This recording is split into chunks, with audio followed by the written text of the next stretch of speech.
సమ్మక్క సారలమ్మ జాతర అంటే కేవలం ఒక భక్తులకు సంబంధించిన పండగ మాత్రమే, జాతర మాత్రమే కాదు. ఒక చరిత్రకు సంబంధించిన సజీవ సాక్ష్యం. కోయ తెగకు చెందిన గిరిజనులకు సంబంధించిన, ఆదివాసీలకు సంబంధించిన పోరాట పటిమకు సంబంధించిన చారిత్రక సాక్ష్యం. ఆధ్యాత్మికత ఉంటుంది ఇందులో, మతము ఉంటుంది. రాజుల మీద, పాలకుల మీద తిరుగుబాటు చేసిన పాలితుల, బాధితుల వీరగాథ కూడా ఇందులో ఉంటుంది. అంతేకాని సమ్మక్క సారలమ్మ జాతర అంటే ఏదో జస్ట్ క్యాజువల్ పండగ మాత్రమే కాదు, జాతర మాత్రమే కాదు, ఏదో ఒక గిరిజన ఆదివాసీ తెగకో ఒక ప్రాంతానికో చెందినది మాత్రమే కాదు.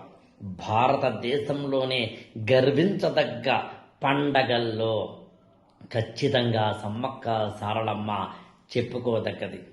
పాలకుల మీద పాలితులు చేసిన తిరుగుబాట్లకు సంబంధించి ఈ తెలంగాణని, అప్పట్లో అయితే ముఖ్యంగా ఆంధ్ర అంతటినీ కూడా కాకతీయులు పరిపాలించిన రోజుల్లో కాకతీయ రాజులకి అంటే కాకతీయ రాజైన ప్రతాపరుద్రుడికి ఒక సామంతుడిగా, చెప్పుకోదగ్గ వీర నాయకుడిగా మనకి మేడరాజు కనిపిస్తారు.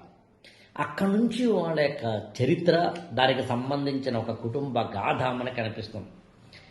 మేడరాజు కుమార్తె సమ్మక్క. సమ్మక్క యొక్క భర్త పగిడిద్ది రాజు. పగిడిద్ది రాజు యొక్క సోదరుడు గోవిందరాజులు. సమ్మక్కకి 2 పిల్లలు, యాక్చువల్గా 3 ప్రధానంగా. సారలమ్మ తమ్ముడు జంపన్న. నిజానికి సాధారణంగా కోయ, గిరిజన, ఆదివాసి సాంస్కృతిక, ఆర్థిక, సాంఘిక జీవనంలో ఉన్న వీరికి అప్పట్లో అంటే మేడారం ఆ ప్రాంతాల్లో తీవ్రమైన కరువు కాటకాలు వచ్చి దాదాపుగా పన్నులు కట్టలేనంత పరిస్థితి వచ్చినప్పుడు పగిడిద్ది రాజు, అప్పటి ఆ మేడారం పరగణాయక నాయకుడైన, అంటే సమ్మక్క యొక్క భర్త, ఆయన పన్నులు కట్టలేదు కాదు, కట్టలేని పరిస్థితి. కానీ ప్రతాపరుద్రుడికి మాత్రం ఇది ఒక ధిక్కారస్వరంగా కనిపించింది. దాంతో మంత్రి యుగంధరుణ్ణి పంపించి పెద్ద ఎత్తున సైన్యంతో మేడారం సమీపంలో సంపెంగవాగు అని ఉంటుంది, అక్కడ పగిడిద్దరాజు అతని యొక్క సైనికులు వాళ్ళందరినీ కూడా కాకతీయ సైన్యం తీవ్రంగా ఓడించడం జరుగుతుంది. ఆయుధ బలం, సంఖ్యాబలం, బల్లగం, అన్నిటికన్నా ఇంపార్టెంట్ పాలక వర్గం, ఇవన్నీ కాకతీయ రాజులే గెలుస్తారు అన్నది పెద్దగా చెప్పాల్సిన అవసరం లేదు. కానీ ఇది చాలా బాధాకరంగా, అవమానకరంగా, అన్నింటికన్నా మించి ఒక రాజు యొక్క పాలక వర్గం యొక్క ఒక దుశ్చర్యని భరించలేని పగిడిద్దరాజు, సారలమ్మ, అలాగే గోవిందరాజు వీళ్ళందరూ కూడా వీరమరణం చెందడం జరుగుతుంది. అంత మాత్రమే కాదు, జంపన్న అయితే అక్కడున్న వాగులోకి దూకి మరణించడం జరిగింది. అందుకనే దానికి జంపన్న వాగు అని పేరు వచ్చింది.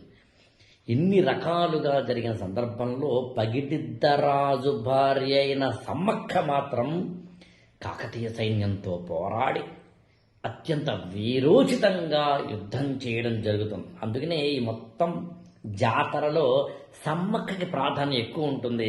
సమ్మక్క ఇవాళ దేవతగా కొనియాడబడి ఆమెతో పాటు ఇతరుల అనుంగు వారందరూ కూడా దేవతలుగా, దేవుళ్ళుగా కొనియాడబడ్డారు. యాక్చువల్గా జంపన్న అంటే పగిడిద్దరాజు సమ్మక్క కాకతీయ సైన్యంతో పోరాడుతున్నప్పుడు యాక్చువల్గా ఒక సైనికుడు దొంగచాటుగా ఆమెను చంపడం జరుగుతుంది. మనకి ఝాన్సీ లక్ష్మీబాయి జీవితంలో కూడా ఇదే జరుగుతుంది. అంటే ఒక్క మాట చెప్పాలి అంటే వీర మహిళ ఆమె.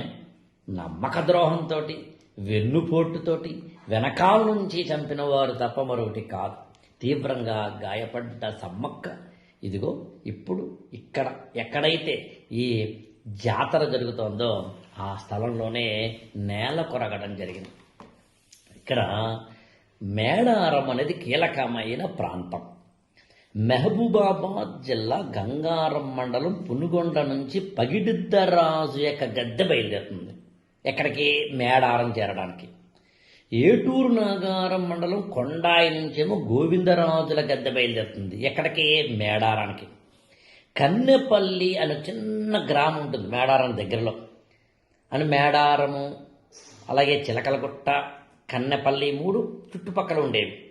సారళమ్మ కన్నెపల్లి మీదుగా తన తమ్ముడు యొక్క జంపన్నని పలకరిస్తూ జంపన్న వాగు మీదుగా మేడారాన్ని చేరుతుంది.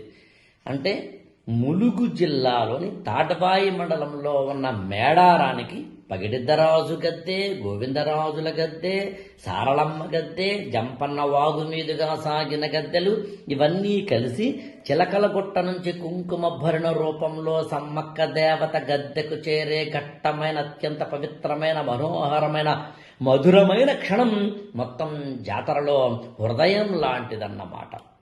భక్తులకు కొంగు బంగారంగా, ఏది కోరితేది తీర్చే కొంగు బంగారంగా నిలిచిన మహోన్నతమైన ఘట్టం, మహోన్నతమైన జాతర. నిజానికి తెలంగాణ వారు మాత్రమే కాదు, తెలుగు వారు మాత్రమే కాదు, భారతీయులందరూ కూడా గర్వంగా, భక్తితో కొలబదగ్గ అనుంగు భక్తుల కోరికలు తీర్చే ఒక అత్యద్భుతమైన దేవతల స్వరూపంగా, కోయ తెగకు చెందిన ఆదివాసీ తెగకు చెందిన వారు దేవతలుగా, పోరాటానికి ప్రతీకలుగా నిలవడం అనేది ఖచ్చితంగా ఒక మనోహరమైన రూపం, ఘట్టం.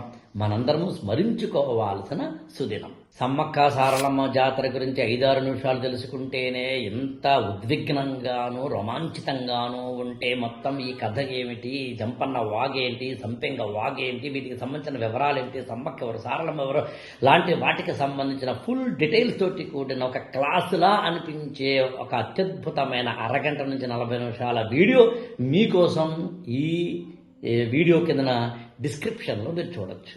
ఈ ఛానల్ని లైక్ చేయండి, షేర్ చేయండి, సబ్స్క్రైబ్ చేసుకోండి.